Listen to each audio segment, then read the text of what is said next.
Nous sommes à la leçon 5. Nous allons parler du contexte de la Perse à l'époque de Néhémie, ainsi que le chapitre 1 du livre.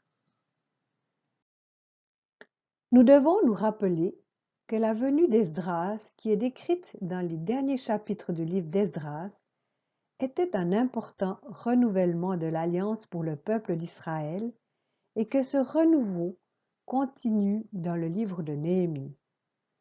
Il y a bien sûr des aspects différents, mais aussi certains mêmes problèmes tels que celui des mariages avec les étrangers.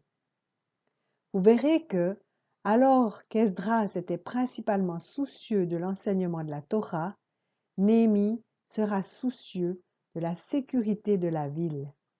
Les voisins locaux étaient en continuelle opposition au travail des Juifs sur la reconstruction du temple, mais à cause des requêtes effectuées auprès des gouverneurs dans les capitales perses, les locaux avaient été obligés d'accepter la reconstruction du temple, mais aussi de les aider en offrant du matériel. Ils n'ont cependant pas cessé leur opposition à ce projet. Ils ont continué leur tentative d'harcèlement pour décourager les Juifs et leur rendre les choses aussi difficiles que possible. À l'époque de l'arrivée d'Esdras, les Juifs avaient commencé à reconstruire la muraille de Jérusalem. Vous trouvez une brève allusion au chapitre 4, verset 12.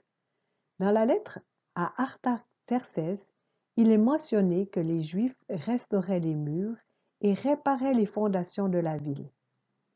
Suite à cette lettre, les Juifs furent forcés à arrêter. Et c'est dans ce contexte-là que nous lisons le début du livre de Néhémie. Anani, qui était un Juif, a voyagé de Jérusalem jusqu'en Perse pour faire ce rapport à Néhémie, disant que les murs étaient détruits et que les portes avaient été brûlées. Chapitre 1, verset 3.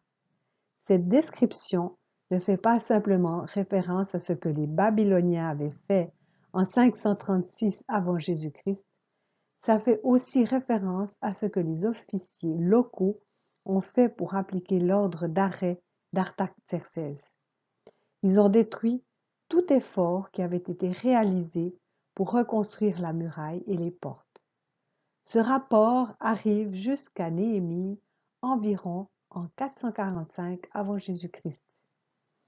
Vous observerez qu'au début du livre de Néhémie, il est écrit « Au mois de Kislev, la 20e année, j'étais à Suse, la capitale. » Ce terme « la 20e » n'est pas immédiatement clair, mais si vous regardez au chapitre 2, verset 1, vous lirez « Au mois de Nisan, la 20e année du roi d'Artaxerxès. » Donc, nous estimons que cette 20e année est la même au chapitre 1 et 2 et elle correspond à la 20e année du règne d'Artaxerxès Ier. Nous devons à nouveau mentionner la structure du chapitre 4 du livre d'Esdras, car il se rapporte directement au livre de Néhémie. Vous vous rappelez que le travail de reconstruction du temple est suspendu pendant 16 ans et que le verset 6 à 23 décrivent deux autres incidents qui ont eu lieu bien après la reconstruction du temple. Le premier, une brève mention est faite au verset 6, est une accusation contre les Juifs durant le règne de Xerxès en 486 avant Jésus-Christ. Xerxès est le mari d'Esther, et c'est possible qu'il fasse référence à ce qui s'est passé dans le livre d'Esther. La seconde opposition contre le peuple à Jérusalem dure jusqu'à la période d'Artaxerxès Ier, qui conduit à arrêter le travail de reconstruction des murs et des portes. C'est l'arrière-plan essentiel pour le livre de Néhémie. Néhémie est donc soucieux de ce problème, car la ville est très vulnérable, sans murailles ni portes, étant grande ouverte aux maraudeurs. Je devrais brièvement mentionner que la construction des murs des villes dans l'Antiquité était habituellement construite en pierre ou en briques de terre, parfois des pierres de taille. parfois des pierres brutes, mais en quelque chose de considérable. Les murs étaient plutôt larges et parfois même ce qui est appelé des casemates. C'étaient des doubles murs dont l'intérieur est lié par des cloisons qui sont remplies de scories. Les portes étaient généralement faites en bois. Elles auraient été très lourdes si elles étaient en pierre. C'est pourquoi la description de Néhémie commence avec cette idée que les murs de Jérusalem avaient des brèches, ce qui correspond à un mur en pierre, et que les portes étaient brûlées. Cela fait référence bien sûr à des portes en bois. Avant d'aller plus loin, nous allons rapidement répéter l'histoire de cette époque afin de bien l'avoir en tête. L'Empire babylonien est tombé aux mains de Cyrus le Perse en 539 avant Jésus-Christ. Il y a ensuite eu l'édit de Cyrus qui a permis aux peuples déplacés de retourner dans leur pays et reconstruire leur temple. La première vague de Juifs retournant à Jérusalem est partie en 538 avant Jésus-Christ. En 536, ils étaient prêts à commencer par construire le grand autel et à fonder les fondations du second temple. L'opposition des locaux était si grande que les travaux ont été arrêtés durant la fin du règne de Cyrus, durant le court règne de Cambyse, et ce jusqu'à la deuxième année du règne de Darius Ier, ce qui fait en 520 avant Jésus-Christ. Le travail du temple reprend avec l'impulsion d'Agé et Zacharie qui rappellent urgemment au peuple de ne pas négliger ce travail. Le temple est achevé en 516 avant Jésus-Christ, durant le règne de Darius Ier, puis il y a une interruption d'environ 50 ans dont nous ne savons pas grand-chose. Il y a cette seule référence dans Esdras 4, une accusation contre les Juifs durant le règne de Xerxès. Et nous avons le livre d'Esther qui décrit le mouvement contre les Juifs de tout l'Empire. Puis, nous arrivons au retour d'Esdras en 458 avant Jésus-Christ, sous le règne d'Artaxerxès Ier. Il revient en tant que prêtre enseignant pour réitérer l'alliance et enseigner la loi de Moïse au peuple. Durant ce temps, il y a une tentative pour reconstruire la muraille et les portes, mais Artaxerxès ordonne l'arrêt et ce travail est suspendu, et même que les locaux ont détruit les travaux de reconstruction qui avaient été faits.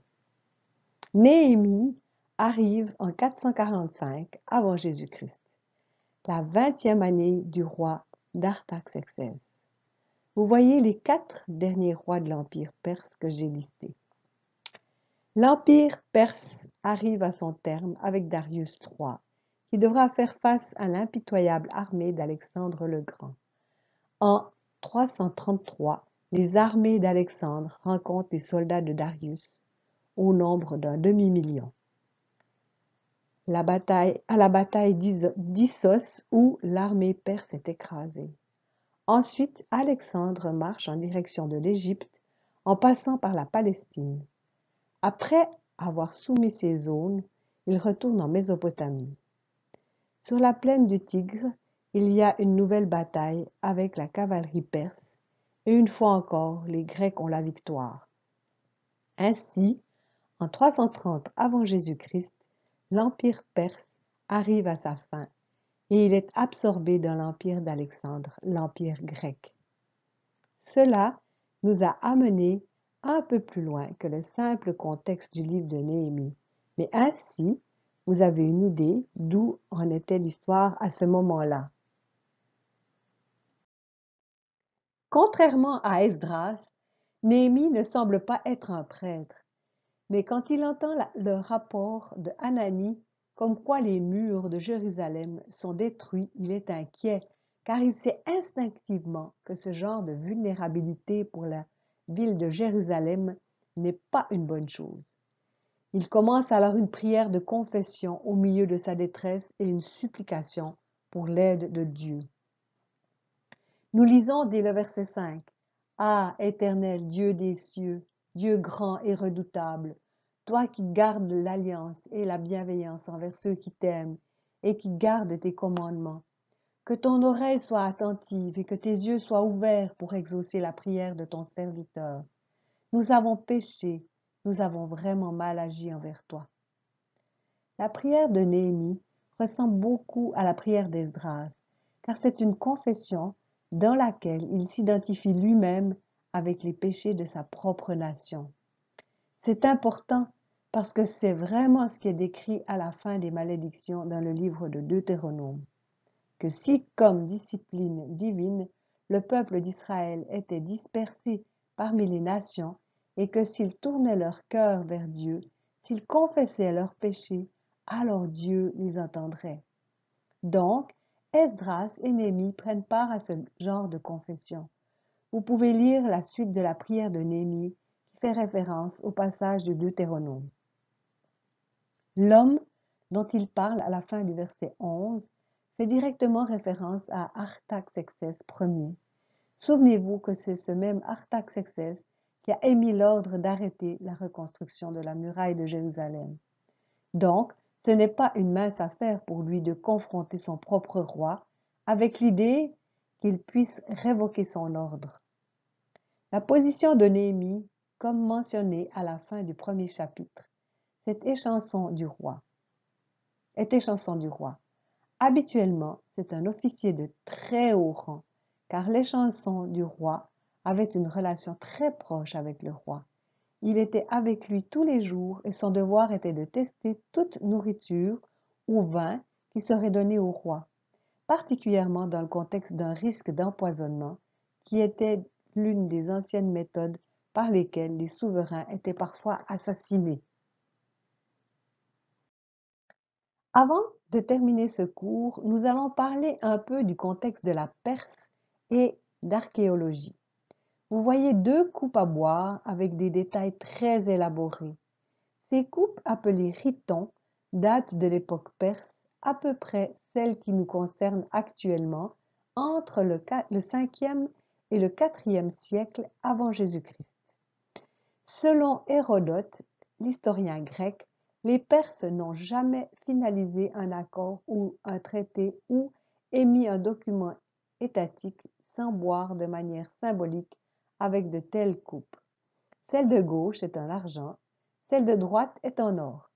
Ces coupes étaient également utilisées lors de cérémonies avec les fonctionnaires perses. La Perse antique avait un certain nombre de villes importantes, mais les plus importantes étaient Persépolis et Suse. Ces villes apparaissent directement dans les récits bibliques. Darius Ier, Xérès Ier et Artaxerxès Ier ont tous travaillé pour ériger des bâtiments d'État dans ces deux villes. Ils y ont travaillé pendant plus d'un demi-siècle. Certains travaux ont commencé avec Darius Ier et n'ont pas été achevés avant Artaxerxès Ier. Comme cela est mentionné au début du livre de Néhémie, il se trouvait dans la citadelle à Suse quand il a entendu le rapport concernant Jérusalem. Nous voyons ici les fouilles de la capitale de Persépolis. C'est une vue aérienne pour vous donner une idée de perspective concernant la taille de ces bâtiments. En regardant la route en bas à droite de la photo, vous verrez de très petites personnes qui sont sur le chemin et autour de la structure, ce qui vous donne une idée de la dimension. Vous voyez la salle aux colonnes qui est au centre de cette excavation. Il y a un certain nombre d'autres bâtiments de cette capitale administrative si élaborée de l'Empire perse. Ceci est appelé la porte de toutes les nations, qui est l'entrée des quartiers de l'État de Persépolis. Vous voyez les figures emblématiques composées d'un corps de taureau, d'une tête humaine qui est couronnée pour la royauté. La figure tout à droite, à l'intérieur du mur, a également des ailes d'aigle.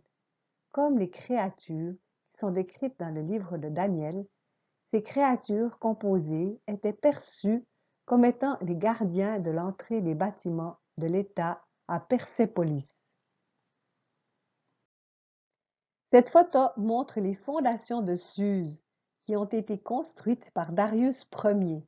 Suse est l'endroit où Néhémie servait Artaxerxès.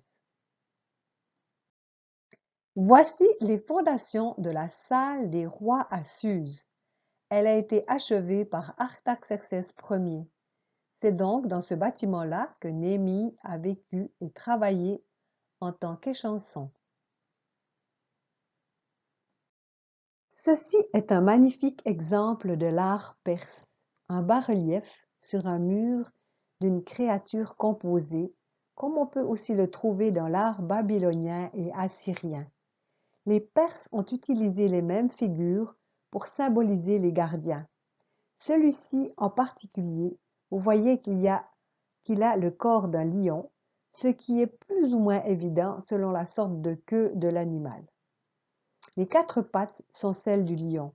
Cependant, si vous regardez attentivement les pattes arrière, vous verrez qu'elles se terminent en griffes d'aigle. Au milieu du corps, vous voyez la structure des ailes. Les ailes d'aigle symbolisent la rapidité. Le cou est inhabituel et plus difficile à identifier, mais nous voyons facilement que c'est une tête de bélier avec une sorte de masque. Les 2 cornes de bélier nous rappellent le chapitre 8 de Daniel, où la Perse est symbolisée en tant que bélier avec 2 cornes. Cette belle pièce sur briques émaillées nous donne une idée des couleurs brillantes et vives qui étaient sur cette œuvre d'art dans le centre administratif de Suse où Néhémie a servi. Ce magnifique bas-relief représente un soldat perse qui était un lancier. Vous pouvez voir le détail de la lance qu'il tient dans ses mains, les décorations détaillées sur le carquois dans son dos et sur son épaule gauche, l'arc recourbé. Ceci est un bas-relief qui dépeint un satrape, un fonctionnaire provincial de Perse qui reçoit des visiteurs dans son centre administratif. Le mot satrape est uniquement trouvé dans le livre d'Esdras, mais vous trouverez plusieurs fois dans les livres d'Esther et de Daniel, disant que les satrapes étaient des fonctionnaires provinciaux. Dans ce cas particulier, ils reçoivent des visiteurs. Nous n'en savons pas beaucoup plus, si ce n'est qu'il a une sorte de parapluie au-dessus de sa tête pour le protéger du soleil du Moyen-Orient. C'est Artaxerxès Ier qui est représenté sur ce bas-relief. Il est conforme aux représentations typiques des souverains perses. Sa tête a été détruite, probablement intentionnellement, par quelqu'un arrivé plus tard. Mais vous pouvez encore voir clairement la posture habituelle, assis sur un trône bien détaillé, ses pieds sur un marchepied, son sceptre royal dans la main et probablement une coupe dans sa main gauche. Il est approché par des courtisans venant vers lui, leurs mains devant la bouche en signe de respect envers Sa Majesté l'Empereur. Voici les tombes de Darius le Second, Artaxerxès Ier et Darius Ier. Ces tombes se trouvent à environ 5 km des fouilles de Persépolis. Vous pouvez voir les personnes qui se tiennent au premier plan. Ces tombes sont immenses. Elles ont été sculptées dans ces très imposants et solides rochers. Nous allons regarder de plus près la tombe du milieu. Voici un plan rapproché de la tombe d'Artaxerxès Ier, l'endroit où le roi de Néhémie a été enterré. Comparé aux personnes du premier plan, vous pouvez avoir une idée de la taille de ces uniques et très imposantes tombes. Cela vous donne un bref aperçu de la culture à l'époque de Néhémie. Nous pensons que Néhémie est né en Perse durant l'exil, ses parents venant de Juda, de Jérusalem. Mais Néhémie lui-même n'a probablement jamais vu Jérusalem avant le jour où il a visité la ville, comme nous le lirons plus tard. Mais Il connaissait bien l'alliance de son peuple. Il était certainement très conscient que son peuple avait péché contre Dieu et que leur seule espérance était l'espérance de repentance.